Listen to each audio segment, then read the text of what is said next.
Hello, I'm Jennifer Jones for those of you who don't know me. I did a live today in my Facebook group that Lauren asked me to share in here. My Facebook group is private and I can't figure out how to download it to make it shareable in other groups. So I am just re-recording it because that'll take less time than me getting my head around the tech. So the live that she asked me to share was about how to make writing your first drafts easier by embracing the mess. This comes, if you've ever worked with a writing teacher or writing coach, you've heard the advice that you should defecate on your keyboard. It's not usually the word they use, but it's the one I'm going to use in case there are children in the room. I'm not a big fan of that metaphor because if you were to do that literally, you wouldn't then organize it and make it pretty.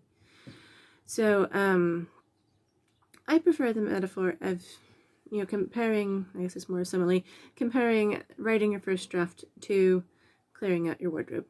Because when you do that, when you clear out your wardrobe, you chuck all of the clothes out of the wardrobe onto your bed, and having that mess of clothes piled up on your bed doesn't make you nervous at that point, because you understand that you were in the process of deciding what you're going to keep and where you're going to put it, and that all of it will be put in its right place and organized soon. So it's easy to embrace that mess. I want you to have the same attitude toward the words you throw at the page when you write your first draft. Because your first draft does just need to be a brain dump. Just take all of the words, throw them on the page. Don't worry about where they land or what order they're in or how good they are or aren't. And just embrace the mess and get the words out. The same way you chuck the clothes out of your wardrobe. Then after you've done that, you can look at what you've written and decide what you want to keep, what you want to fix, and what you want to get rid of. That's the second stage of writing. That's when you finally start editing. And then once you've made those decisions, then you actually do it and start polishing the language.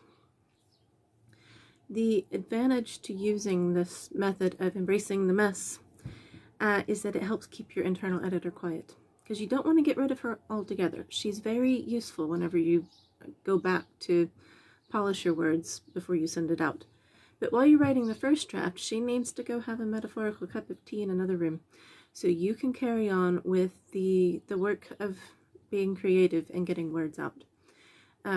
She doesn't mean to be obstructive, though she is. She's just trying to keep you safe. But you need to find ways to help her understand that when you're writing a first draft, there's nothing she needs to protect you from. You're not going to send the rough draft out into the world. So she can just stay out of the way, stay quiet, and let you carry on making your mess so that then she can come help you clear it up, because she really likes clearing things up.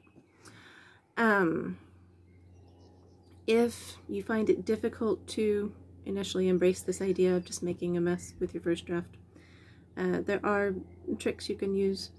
My favorite is writing on brightly colored unlined paper in crayons or colored pencils or glitter pens, because you can't really judge what you write on pink paper in purple glitter pen. You just can't do it. So if your internal editor is getting too loud for you to be able to work, get out your colored unlined paper and color. Just like you did when you were a child, because if you're doing that, she's going to see it as a creative act, not something she needs to protect you from.